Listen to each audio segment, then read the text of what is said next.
किस order order के guest आए हैं आप? सर 20,000 रुपये महीने का हाँ। मेंटेनेंस अवार्ड हुआ है अच्छा, आ गए। बच्चे के लिए, हाँ। उसके खिलाफ है। माननीय, मेरे द्वारा जब विचारण न्यायालय के समक्ष भरण पोषण की याचिका प्रस्तुत की गई तो पत्नी का मेंटेनेंस निरस्त कर दिया गया, बच्चे का 20,000 अलाउ किया गया। उससे व्यथित हैं आप? जी माननीय। पत्नी को नहीं मिला इसलिए व्यथित हैं आप? जी। तो आपको ज्यादा हो गया? जी। अमाउंट ज्यादा हो गया जी। तो मतलब दोनों रेलवे में एम्प्लॉई हैं। पति पत्नी दोनों? मेरा दूसरा सबमिशन ये है कि इन्होंने 12,300 रुपये महीना मांगा और कोर्ट ने इनको 20,000 रुपये महीना दिया। तो कोर्ट को पावर नहीं है, सब नहीं नहीं, पर सर जो मांगा नहीं। हाँ, बहुत सारे मामले ऐसे हैं कि जिन्होंने मांगा उसे ज्यादा मिल गया। सर, कोर्ट के पावर को तो मैं कह नहीं सकता, कुछ भी माननीय। छोटे से बयान है, थोड़ा पढ़ना चाहता हूँ। हाँ हाँ बिल्कुल। आवेदक क्रमांक 2 शुभ वर्तमान में मेरे साथ निवास कर रहा है और उसकी आयु लगभग 11 वर्ष है। हमारा पुत्र शुभ वर्तमान में Saint Joseph convent school Ratlam में कक्षा 4 में अध्ययनरत है। मैं अपने पुत्र शुभ की स्कूल की फीस देती हूँ जो वर्तमान में लगभग 27,500 वार्षिक होती है। सर इसको अगर 12 से करेंगे तो 2,300 रुपये महीना हुआ। इसके अतिरिक्त उसके स्कूल आवागमन, यूनिफॉर्म, किताबों का खर्चा अलग से होता है जो फीस के अतिरिक्त लगभग 5,000 रुपये प्रतिमाह होता है। एवं हमारा पुत्र शुभ मेरे साथ ही किराए के मकान में निवास करता है एवं शुभ के खाने पीने अन्य गतिविधियों में लगभग 5,000 रुपये खर्च होता है। तो कुल इन्होंने इस तरह से 12,300 रुपये महीना मांगा है। इसके अतिरिक्त मैं भी अपने ऊपर राशि व्यय करती हूँ जो लगभग 15 से 20,000 रुपये प्रतिमाह हो जाती है, क्योंकि मैं रेलवे में नौकरी करती हूँ और मुझे कार्यालय आना जाना पड़ता है एवं गृह कार्य हेतु नौकरानी भी रखी है। पैरा 2, मुझे रेलवे विभाग से लगभग 47,000 रुपये महीना प्रतिमाह वेतन प्राप्त हो रहा है एवं इस वेतन से मेरा एवं मेरे पुत्र का गुजारा अच्छे से नहीं हो पा रहा है, क्योंकि मेरे साथ मेरे पुत्र की देखरेख करने के लिए मेरी माँ भी मेरे साथ रहती है जिसका खर्चा मुझे उठाना पड़ता है। मैं अपने पुत्र शुभ को अच्छे से पढ़ाकर बड़ा आदमी बनाना चाहती हूँ एवं स्कूल में प्रतिवर्ष फीस बढ़ जाती है। मुझे अपने एवं अपने पुत्र शुभ के भरण पोषण व्यय हेतु क्रमशः 30,000 रुपये एवं 20,000 रुपये प्रतिमाह, इस तरह कुल 50,000 रुपये प्रतिमाह की आवश्यकता है, जिसे देने के लिए अनावेदक सक्षम है। अनावेदक भी रेलवे विभाग में सीनियर यंत्री के पद पर मुंबई में पदस्थ है एवं अनावेदक को समस्त कटौती के बाद 74,500 रुपये वेतन प्राप्त होता है। अनावेदक का वेतन पत्रक प्रदर्श P1 है एवं मेरा वेतन पत्रक प्रदर्श P2 है। मुझे निश्चित रूप से नहीं मालूम कि फ्लैट में कौन रहता है, परंतु मैं 2-3 बार सोसाइटी में गई थी तो मकान में ताला लगा था एवं चौकीदार ने बताया कि फ्लैट में 3 लोग किराए से रहते हैं। इस तरह अनावेदक फ्लैट से भी आय अर्जित कर रहा है। क्रॉस देखे सर, मुझे रेलवे विभाग से मकान भाड़ा 2,425 रुपये प्राप्त होता है। मैं मकान किराया 20,000 रुपये प्रतिमाह देती हूँ। मैंने किराए का अनुबंध लिखित में किया है। यह सही है कि अनुबंध मैंने वर्तमान प्रकरण में प्रस्तुत नहीं किया है। यह कहना गलत है कि मकान का किराया 20,000 रुपये प्रतिमाह नहीं देती हूँ। यह सही है कि प्रतिमाह मुझे प्राप्त होने वाले वेतन में वृद्धि होती है। प्रत्येक वर्ष लगभग 1,000 रुपये वेतन में वृद्धि होती है। यह बात सही है कि अनावेदक मुंबई के फ्लैट की मासिक किस्त 16,400 रुपये देता है एवं सोसाइटी को मकान के मेंटेनेंस हेतु 2,700 रुपये प्रतिमाह देता है। यह भी सही है कि अनावेदक महानगर पालिका मुंबई को मकान का टैक्स 800 रुपये प्रतिमाह अतिरिक्त देता है। यह कहना गलत है कि अनावेदक प्रतिमाह मकान की सफाई हेतु 1,000 रुपये व्यय करता है। मेरा 9 सर, यह कहना सही है कि अनावेदक पर अपने माता पिता का भी दायित्व है।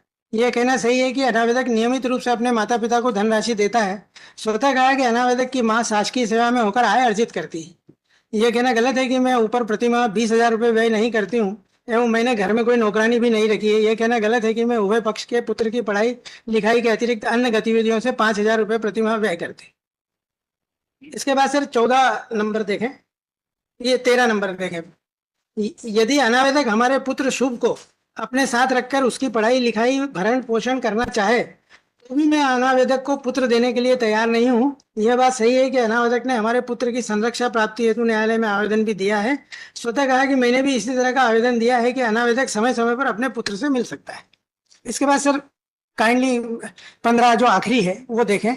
यह सही है कि रेलवे विभाग मेरे पुत्र की शिक्षा हेतु 3,000 रुपये देती है। स्वतः कहा कि मुझे अपने पुत्र को और अधिक अच्छे स्कूल में पढ़ाना है। तो सर इस तरह से इस सारी का कैलकुलेशन करेंगे तो इनको 5,425 रुपये रेलवे से मिलता है पुत्र की शिक्षा और मकान भाड़े के लिए, और 12,300 रुपये इन्होंने मांगे हैं। ये 5,000 कहते 3,000 ये हो गया, और जी 5,400 कैसे हो गई? हाँ, 5,425, 2,425 जो है भाड़ा, और 3,000 रुपये महीना बच्चे की एजुकेशन का, ऐसा इनको 5,425 रुपये मिलते हैं। तो मेरा निवेदन ये था सर कि इस तरह से जो बाइफरकेशन करने के बाद नतीजा आता है, इसके हाथ में अगर 20,000 रुपये हमारे से दिलाए जाए, 5,000 रुपये वो, 25,000 रुपये महीना आता है, और 47 से 50,000 रुपये महीने की इसकी खुद की आमदनी है, और कोई लाइबिलिटी नहीं है सिवा बेटे के। अच्छा सर, इसकी लाइबिलिटी के बारे में कोर्ट ने, ऑनरेबल कोर्ट ने 17 में आप देखें सर जजमेंट के डिस्कस किया है। बोलते रहिए। जी, आवेदिका श्रीमती रानी वर्मा आशा 1 ने अपने मुख्य परीक्षण में ही स्वीकार किया है कि वह रेलवे विभाग में शासकीय सेवा में है तथा उसे 47,000 रुपये प्रति माह वेतन प्राप्त होता है, और प्रति परीक्षण के पैरा 11 में यह भी स्वीकार किया है कि इसी न्यायालय द्वारा उसके द्वारा आवेदक के प्रति क्रूरता कारित करने एवं अभित्यजन के आधार पर विवाह विच्छेद की डिग्री पारित की जा चुकी है। साथ में यह भी कहना है कि उसने अपील प्रस्तुत कर रखी है जो लंबित है। इसके अलावा यह भी आवेदिका ने अपने संपूर्ण मुख्य परीक्षण में एक भी तथ्य ऐसा नहीं बताया है कि वह किस कारण अनावेदक से पृथक होकर रह रही है। इसलिए आवेदिका जो बिना किसी कारण के अनावेदक से पृथक रह रही है और स्वयं शासकीय सेवा में होकर 47,000 रुपये महीना प्रतिमाह की आय अर्जित कर रही है, इसलिए वह अनावेदक से भरण पोषण प्राप्त करने की अधिकारिणी नहीं है।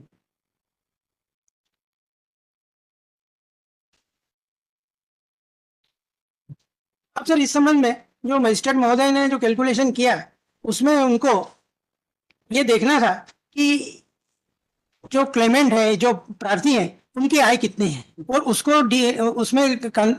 उसमें एडजस्ट करने के बाद वो अपना निर्णय लेने के लिए मजिस्ट्रेट महोदय इम्पावर्ड है। साथ ही सर उसमें यह भी कहा है कि ये मैं पेश कर रहा हूँ कि लग्जरियस लाइफ के लिए भरण पोषण नहीं है। भरण पोषण आपको अपनी वेग्रेंसी को दूर करने के लिए मिलता है, जो कि मैंडेटरी, मतलब जो जरूरी है। अब सर इन्होंने अभी रिसेंट बलेनो खरीदी है, they are enjoying luxurious life, और हमसे मेंटेनेंस मांग रहे हैं। और कुछ? सर इसके अलावा ये खुद भी आया है, इसकी स्थिति को 1-2 मिनट आप सुन लें तो। नहीं बिल्कुल नहीं सुनेंगे जी। What for you are here? जी जी। After spending such time and you नहीं, sir. think that he should be here. जी। I am sitting hardly here. जी हाँ, जी हाँ, जी हाँ। अब सर इसके बाद जो स्थिति है वो ये है कि आज रानी वर्मा को करीब 25,400 मिल रहे हैं। तो मेरा आपसे निवेदन जो करबद्ध है वो ये है कि इसको सर रिड्यूस करके रीजनेबल किया जाए, या जितना मांगा है उतना दिया जाए। नेक्स्ट। जी मैम। माननीय सर्वप्रथम मेरे द्वारा 125 का जो आवेदन प्रस्तुत किया गया, उसमें मेरे द्वारा राशि रुपए 50,000 की मांग की गई मेरे व मेरे पुत्र के लिए। इसमें माननीय इन्होंने जो अभी कथन पढ़ के बताया, उन कथनों में भी जो रानी वर्मा के कथन हुए हैं, तो उसमें इन्होंने पैरा नंबर 3 में स्पेसिफिक बताया कि मैं अपने पुत्र शुभ को अच्छे से पढ़ाकर बड़ा आदमी बनाना चाहती हूँ एवं स्कूल में प्रतिवर्ष फीस बढ़ जाती है। मुझे अपने पुत्र शुभ भरण पोषण हेतु क्रमशः 30 और मुझे 20,000, इस प्रकार कुल 50,000 रुपए चाहिए।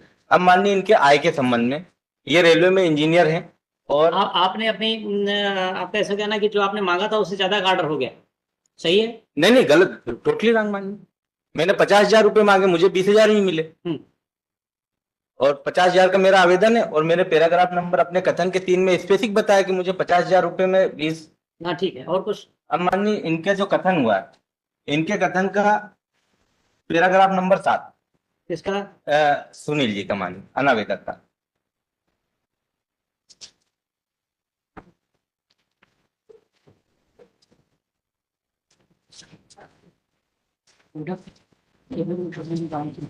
आपने फाइल किया?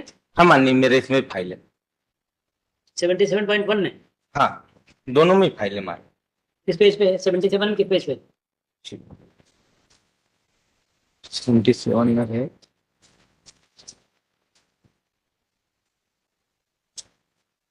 पेज नंबर 32 माननीय, पेज नंबर 32। हाँ, सुनील वर्मा जी माननीय। 32 माननीय, पैराग्राफ नंबर 7।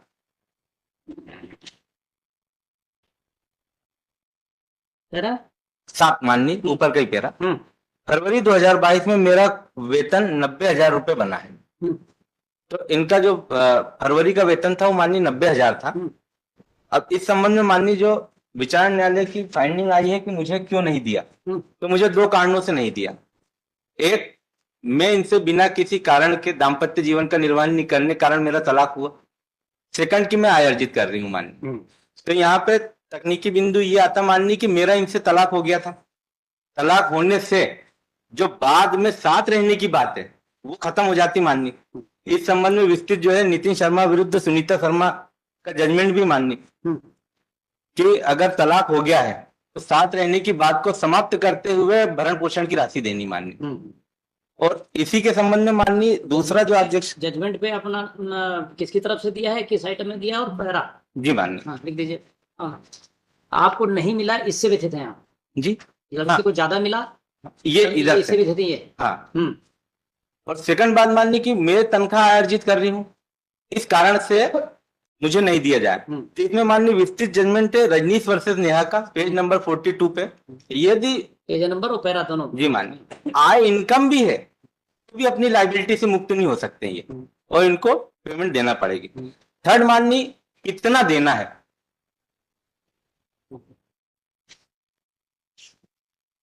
इस संबंध में माननीय दिल्ली उच्च न्यायालय का 60% तक की राशि उन्होंने दिलवाई है माननीय एक केस में। तो इनकी कुल वेतन 90,000 थी, तो मुझे लगभग 45,000 हम दोनों को कम से कम मिलना था माननीय।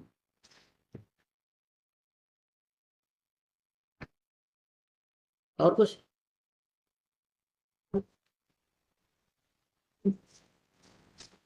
ठीक है। थर्ड